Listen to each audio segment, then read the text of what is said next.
Welcome back to the Hillbilly RV channel. Today, Cameron and I got a good one for you. We're going to be doing basically a walkthrough with these customers. They've recently bought this little Class C motorhome, and the people they bought it from tried to explain things to them, and you know, just sometimes that doesn't go well. We're just here basically today to do a walkthrough, show them how things work, answer their questions, and please be respectful in your comments. Every one of us, including me, Cameron, and you, at some point saw our first RV in our lives. None of us were born experts, so please be respectful and remember that all of us were a newbie at some point, all right? Also, want to mention real quick, if you want to mail us anything, there will be a link to a post office box in the description of this video. So we're going to go ahead and get started here, and a lot of times what I'll do is just ask them first, you know, do you have any questions? And we'll address their questions while they're fresh in their mind, because, you know, they've looked at some things, they've used some things, they've pushed some buttons, and they usually have some questions. So that's where we're going to start out. The first question the customer had was, what do we do in here? That's our propane tank, and that's a legitimate question. As far as the customer, really the only thing you have to worry about is that on-off. It's just like your on-off valve on your propane tank on your grill. If you're going to store the motorhome or something happens and you need to cut that off, right there's that valve. So yeah, that was a very good question. I typically will start out by asking you guys if you have any questions. That way we'll answer any questions you have, you know, while they're fresh in your mind. And then after we answer your questions, then we'll just kind of go over some of the systems and make sure you understand how they work and why they work and things like that. So do you guys have any questions? I have a list. Well, let's oh, you couldn't find your list. No, it's in the house. Okay, well, sometimes that happens. You make a list and you forget where you put it. Yeah, It happens to all of us. Exactly where it is, but anyway, I haven't gotten it yet. So the first one was the propane, and you've answered that. Now we think, okay. Yeah, go ahead and cut that water on, please.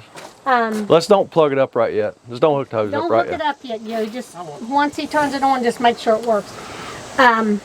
Then was the water heater, which I know nothing about, and I don't know how we're going to test. Of course, I know we have to have water to be able to do that, so we'll do that there. So your son or son-in-law used the motorhome for a weekend and was not happy with the amount of hot water that he was getting. So I have a pretty good idea what that is, and we'll find out if I'm right when we get inside. Okay. That works. And then I think the generator's under there, if I'm not mistaken. Yes, ma'am, probably, because I see the exhaust sticking out. I just need to understand more about it. All right. And then I guess the other questions I have are really inside on the controls. You know, just make sure that I'm yes, ma'am. Know when to do what. Can we go ahead and get this door open where the electric cord goes in? So I want to look in there. As soon as I get you the key. That may answer some of your questions about the generator right there. Do you have, we just got the water cut on here. Do you guys have a pressure regulator that you know of? Okay, let's go ahead and put that on the line. Just because we do not, don't cut that on yet. You want to put it on this end of the line? I typically put it on this end, closest to the motorhome. Anytime you are hooking up water and you don't know the source really well, do yourself a favor, put your pressure regulator in the water line. You want to put that in there, Cameron? Oh, sorry.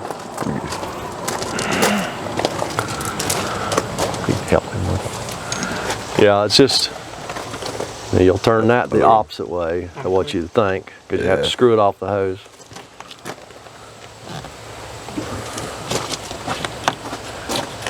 There you go. Yeah, it's just, it's always a good idea to use that pressure regulator because the RV water system is only rated, you know, for like 50 pounds or something like that. So, and those regulators are usually preset from the factory at just about 45 to 50 pounds. the pressure. And you can put it on either end. I typically just put it close to the motorhome, unless that gauge is going to be in the way. It is, isn't it? No, it fit perfectly. Okay. Want to tighten it? Okay, good.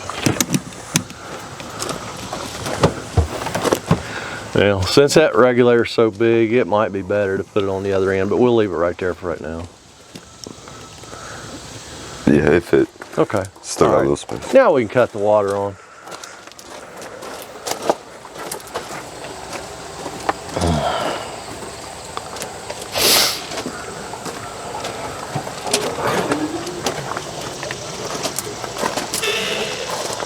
Just about 45 pounds.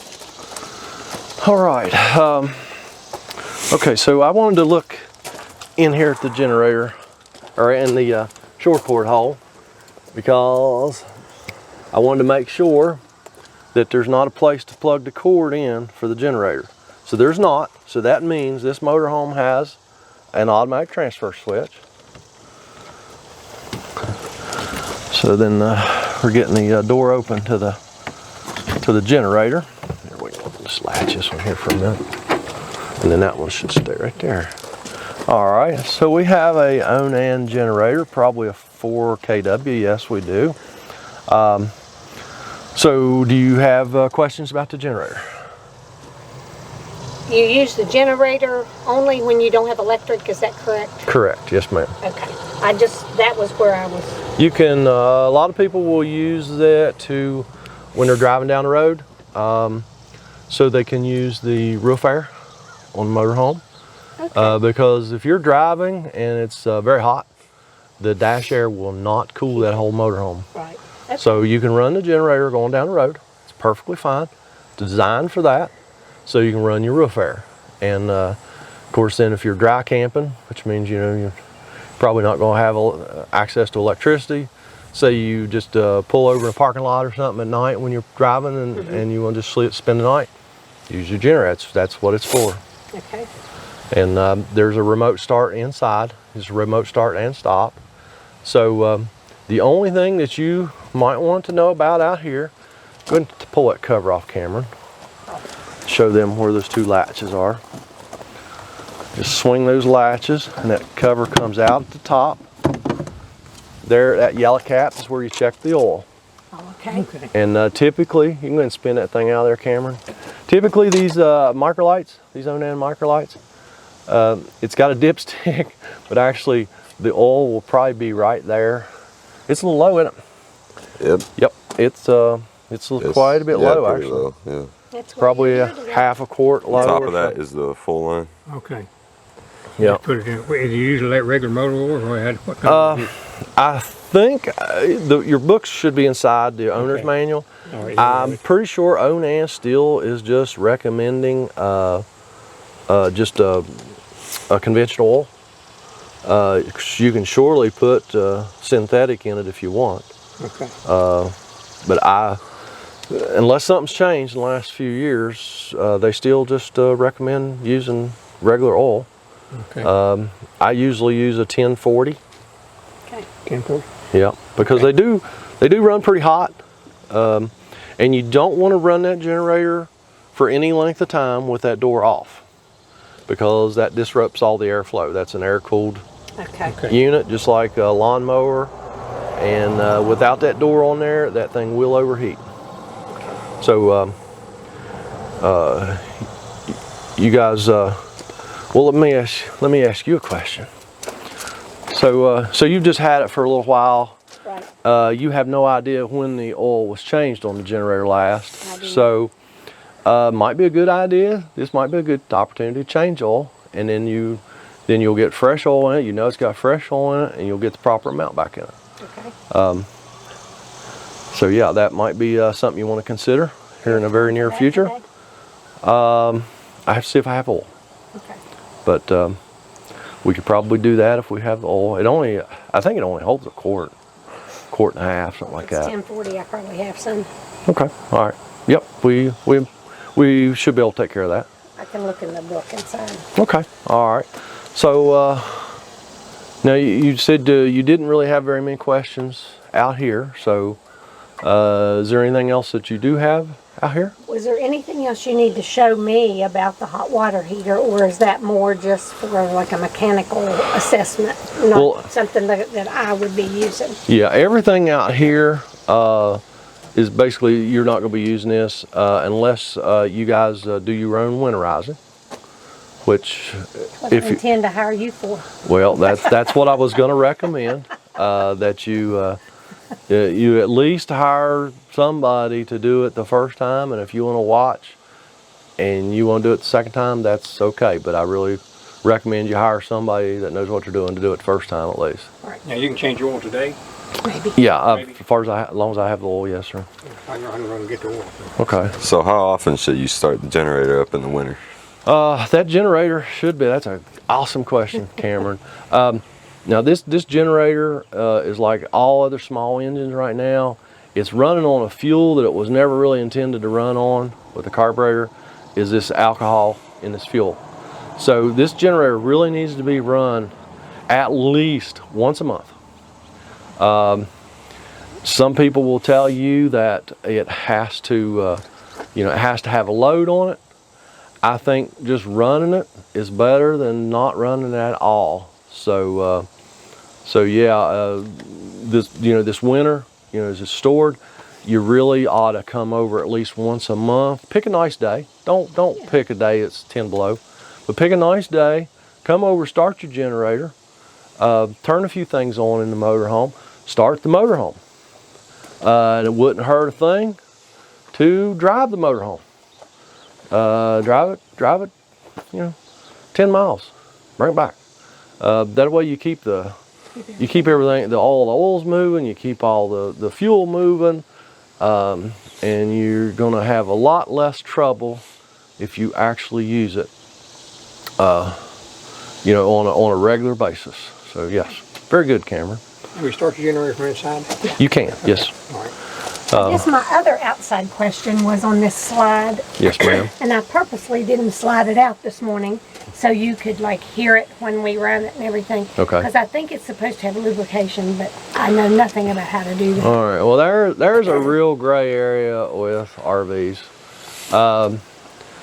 I think almost every one of your slide mechanism manufacturers is going to say no lube, Okay. and that's what I typically say too. Now I have run across situations where a room won't work properly without lube, but don't go. That's not a routine maintenance. It's not typically. I mean, there's all kinds of stuff out there on the market that are marketed for slide out, lubrication, slide out seal lubrication. Somebody makes a lubrication for anything you think of, not necessarily mean you should be using it. I understand. And if you do use anything at all, make sure it's something dry. Don't just throw grease all over. Don't put the white lithium grease. Use something that's considered a dry lubricant, and that's usually a silicone-based type of lubricant. So yeah. And the other thing, and I've never even climbed to the top yet, but I know there's vents up there. And is there anything that we should do up there? Yes. The rubber roof. This has a rubber roof, and the rubber roof needs some maintenance. It needs to be cleaned and conditioned at least once a year. Okay. How do you do that? They make special stuff for that. It's you can buy a two-step process. Be a cleaner and a conditioner. You can buy a one-step process, and there again, I feel like any of it is better than none of it. Okay. So no matter what you use, it's going to be better than doing nothing at all, because the ultraviolet light tears those roofs up just like it does everything else. All the plastic up there, your cars, us, The previous owner had actually a canopy built that they parked it under. Yes. Right now I don't have that. Yes. So should I get a cover? Because I have seen RV covers. Well, now there is a little bit of a problem if you're going to exercise the motorhome in the wintertime like you should.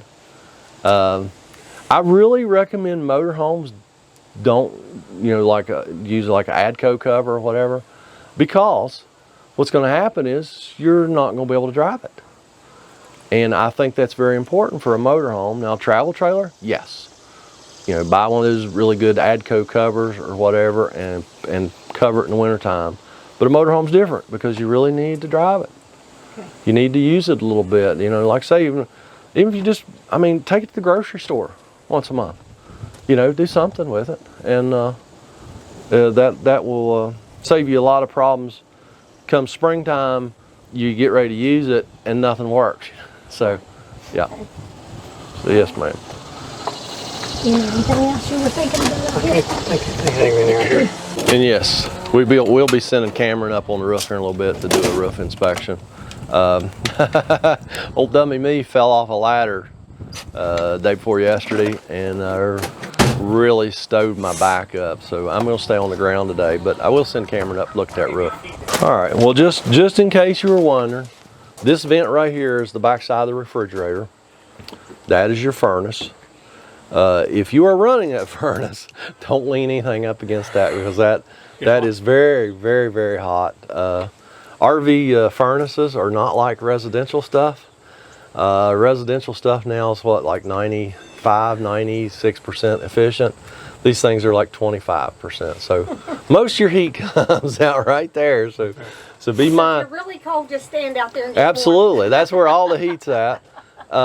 But just be mindful. Don't lean anything against that if you are using the furnace. I'm making notes on what you've already told me. Ma'am. Sorry. All right, Cameron. We actually don't need the drill. Open that door right there, Cameron. And let's see if my suspicions are correct about why they didn't have any hot water. Oh, we're gonna need the drill, aren't we? It might just be laying in there. I was going to say, it's got a screw somewhere. No, ma'am. You're in a different hole. Yes, ma'am. We're going to the back side of the water here. I kind of expect I know what's going on, but we're going to find out here. Oh, is that the back side of the water here?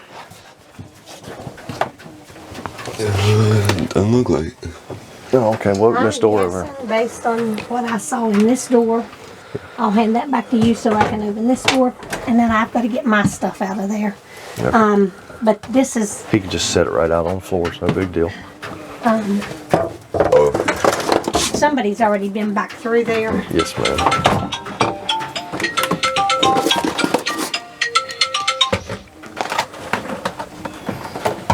Because one of those panels is loose. Yep, right there. All right. Just go ahead and... Man, somebody's been in there. There you go. All right. Can you see the bypass valves? Because I already see the problem. All right, let's let you move around here beside of Cameron. Cameron's going to show you something here. I was going to say, I have no idea. All right. Now, is a 2, 3, or... How many valves we got, Cameron? I can only see one right there. All right, we got more than one. Go ahead and pull that panel out of the way so we can see, so everybody can see what's going on here.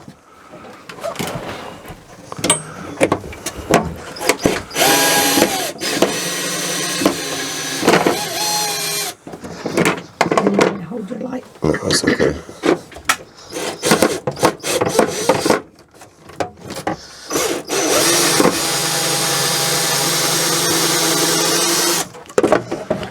All right.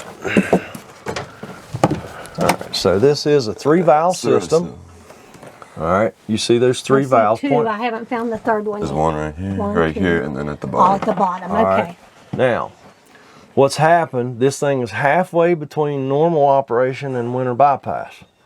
So the reason they didn't get any hot water is because the bypass valve, the one in the middle, is open. So Down there, on the up and down pipe. Yes, ma'am. Okay. So Cameron's going to turn that. There's a 90-degree valve, so when it's crossways of the pipe, it's off. So what was happening, somebody winterized it, and then they either didn't get the valves back where they belonged, or when they de-winterized it, they didn't get the valves back where they belonged. Cold is also closed. Well, it is, isn't it? All right.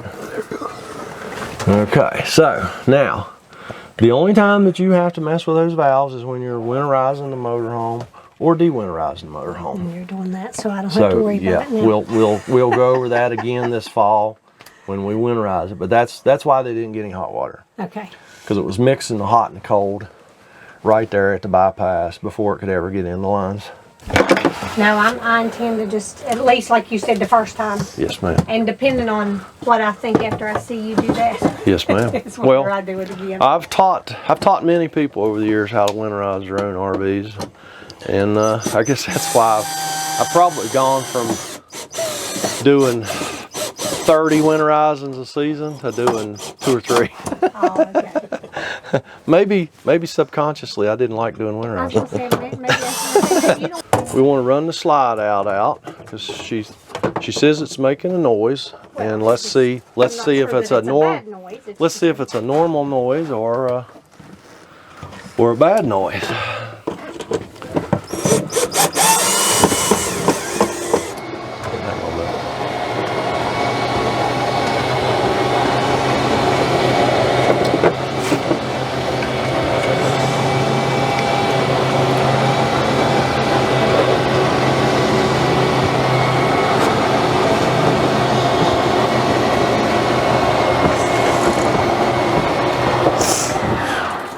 Everything sounded normal to me.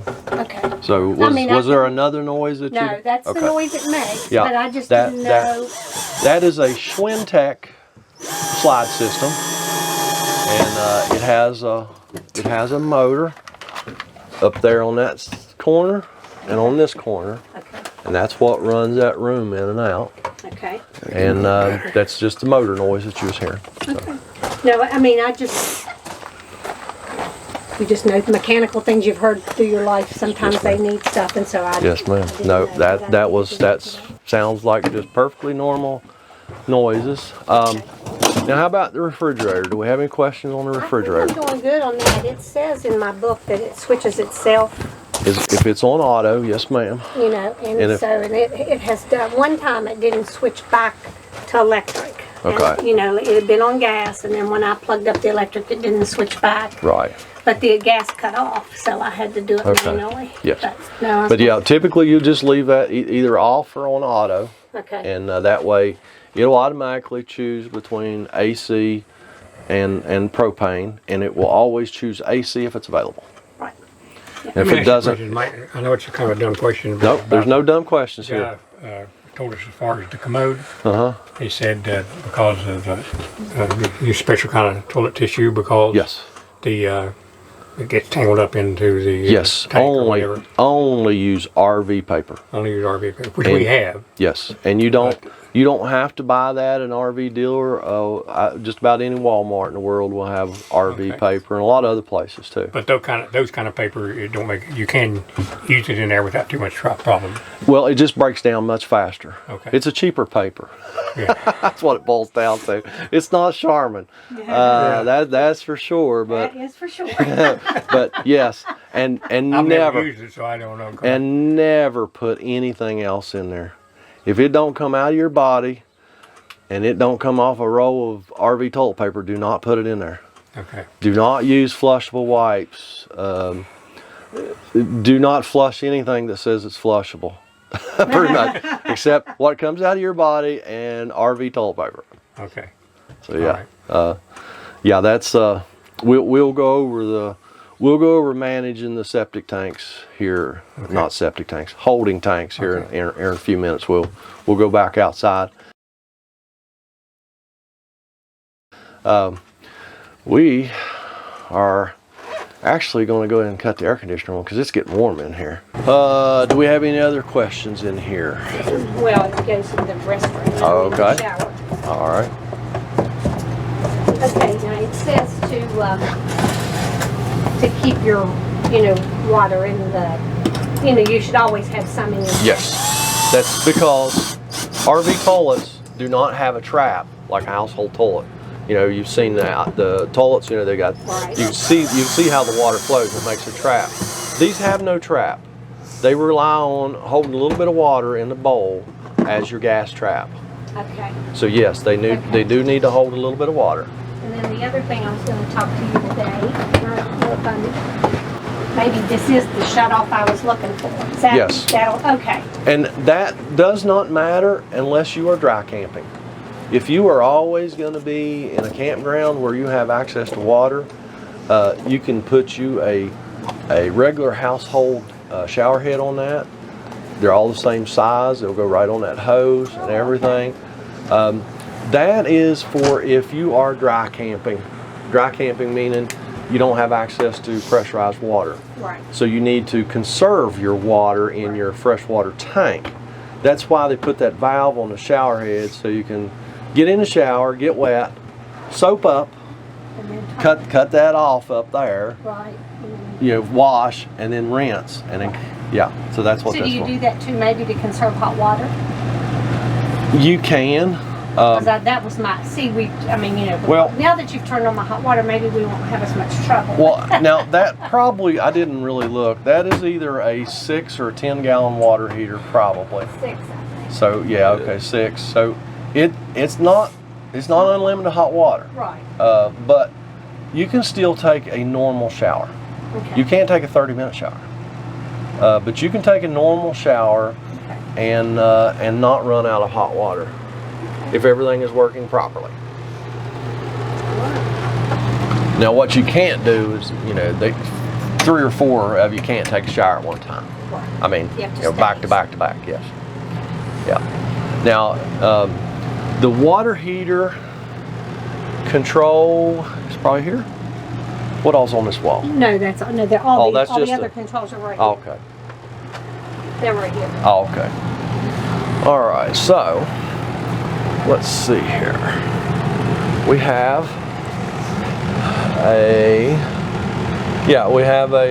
your water heater is either gas or electric, and you can actually run it on both.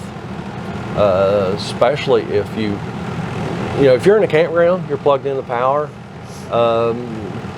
use their electricity, run on 110 volts there. If you and your husband both need to take a shower because you're getting ready to go to dinner or whatever, go ahead and turn the gas on.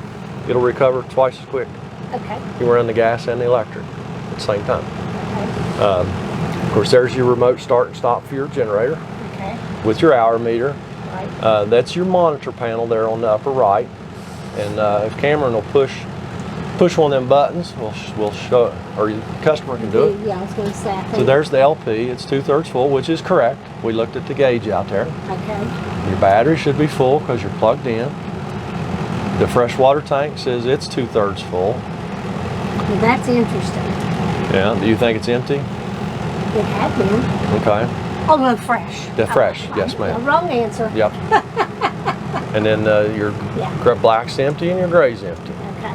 And don't be surprised if at some point the black tank will start reading, a third or 2/3 are full, and no matter how many times you empty it, it says the same thing.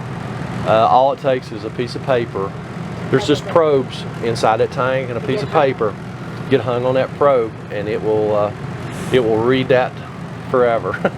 But now they actually make some good stuff now to put in the tank if you have an issue with that, to try and eat that stuff up. That's my next question. I do have some stuff Yes, back ma'am. here. Let me get to it.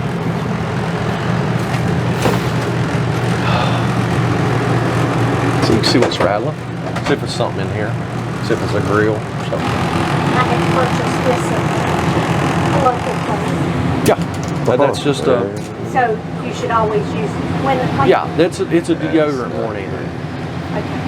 Okay. They make some other chemicals if you start having issues with the tank, you get to have stuff build up on the probes, or you start having solids build up in the tank.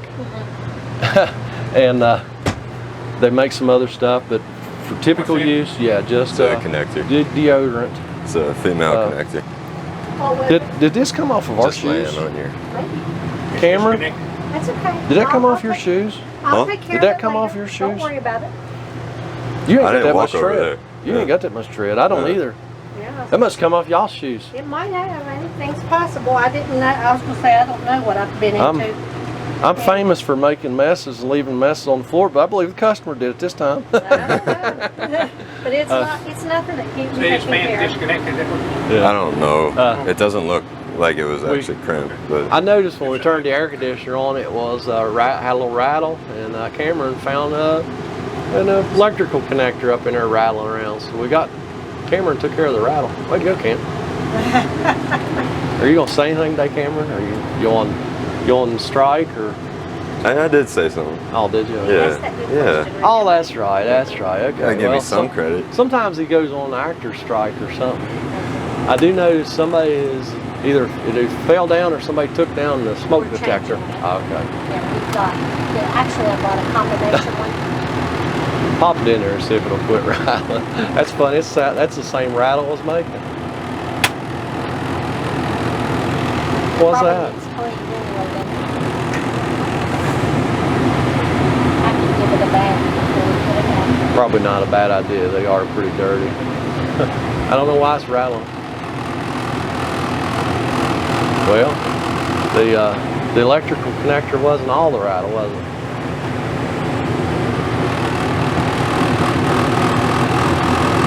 Can you tell what it is? No, I'm just pressing down on the inner cover to the outer one. Yeah. Might be a good place for a matchbook. To put something up in there to keep it from rattling. I can't feel anything. Oh, I can hear it. Yeah. Want me to take this down? I don't know. Can you make it stop when you reach up in there? See, that's me pressing down on it. Yeah. How about pressing up on it?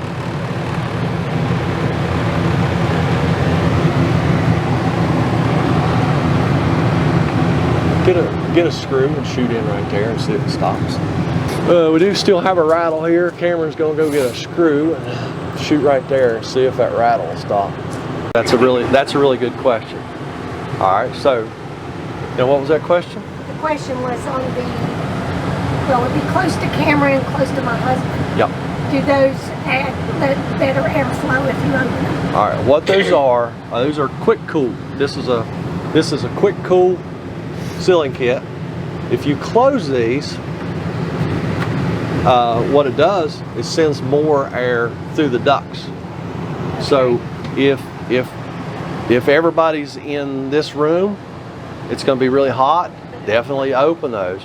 But at night when you're going to bed and you want air conditioning in the back, shut them. Because what it does is just forces more air back through the ducts. Yes. Okay. And I think your book also on that generator will probably tell you the oil change intervals at maybe 100 hours or 150 hours or something like that. Find the right one. Yeah.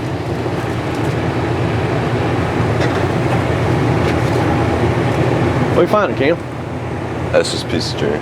No, off the thermostat wire. Yep. Yeah. Looked like the free sensor going around. Yep. All right, so I think that's everything inside. Probably a battery disconnect switch. We probably ought to go over that, which I think is going to be down here beside the door. You probably already know this, but there's one of the steps you can open the steps and see the battery. Yes. So I found that. Yes. Your batteries are under the step on most Class C's now. Now that power, what's it say? Main power switch. Okay, what that does is that disconnects your coach batteries. Okay, what that does is if you are going to store this for an extended period of time, and you don't have access to electricity, you want to cut that off. Just keep from draining your batteries. It just disconnects the batteries. And now if you are plugged in all the time, you do need to keep an eye. I'm assuming this probably got wet cell batteries. Let me cut that air conditioner off just a second. Yeah, feels good, but it's a lot really noisy. Yeah, we were just talking about that battery disconnect switch and the batteries. Now I'm assuming this probably has wet cell batteries, which means if you leave it plugged in all the time, those batteries are going to be charging all the time. So you really need to keep an eye on the water level in those, and only use distilled water if you had to add water to them. But modern batteries don't last very long anyway. They're like everything else, so chances are you may never have to add water to them. But just know that that's is something that you need to put on your list of maintenance items. Look at those batteries every now and then. Okay, so tell you what, let's talk about the holding tanks. The black holding tank is your commode. Okay. Your gray is your sink and your shower. Okay. Now, when you're using the motorhome, you're going to want to keep that black valve closed. Right. All right. What that does is that lets everything build up in the tank, and then when it gets 2/3 full or so, when you pull that valve, then everything leaves the tank. It helps flush the solids out. Okay. And then typically what you will do, if you're using a motorhome, you're going to leave just your grate valve open. That way you're using your sink and your shower, and you don't have to worry about that tank overflowing. It's just run right into the sewer system at the campground. Now, if you're dry camp, of course, keep it closed and let it build up.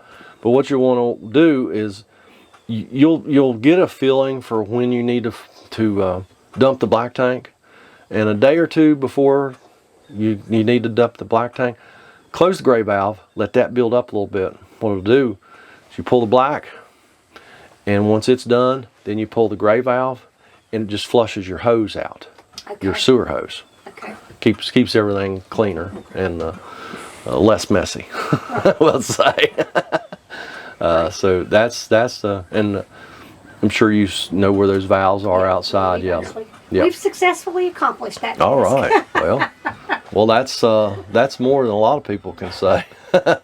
So yeah. If you guys don't have any questions, I'm gonna send Cameron up to look at the roof. Okay. And if you think of any more questions, feel free. Okay, the other thing I was going to ask is, like you said, the other thing is really just a deodorizer more than, so like if I wanted to take this and dump it in my own sewer tank, my own septic tank at the house, is there any contraindication to doing that? No, ma'am. Okay. No, that little bit of deodorant will make no difference, and it won't hurt your septic system at all. Okay. But no, I have people who want to treat the holding tanks on an RV like a septic system at their home. They'll ask me, do we need to put borax in there or some enzymes? No, it's not a septic tank. It's not a long-term storage facility. It's a very short term. So no, there's not time for any of that stuff to do its job. The microbes, and all that stuff. So no, just deodorant typically, unless you're having some kind of issue. Just a good deodorant will keep the smell down. Okay. And you'll probably notice too, once the tank starts getting pretty full, you might have odors, and then you'll go, okay, it's time to dump that thing. Okay. So okay. Yeah. I had written a few notes, and I think we've answered them. Okay. All right. Well, I really appreciate the customers letting us do this video. Hopefully, it'll be helpful to a lot of other people besides them.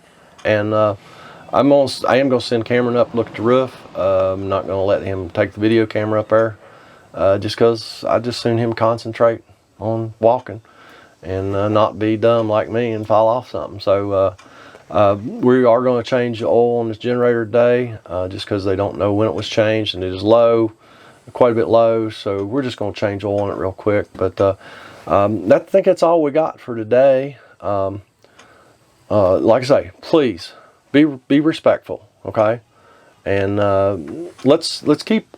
I want to also mention, let's keep everybody. Let's keep our comments very, very G-rated, okay? Some of you people are getting a little bit carried away, and I don't want to block anybody, but I will. So let's keep all of our comments very, very G-rated. All right. So that's all we got for today. And thanks for watching. And me and Cameron, we're going to stay here and work on this one. And then we're going to go up the road and work on another one. And y'all have a fantastic day.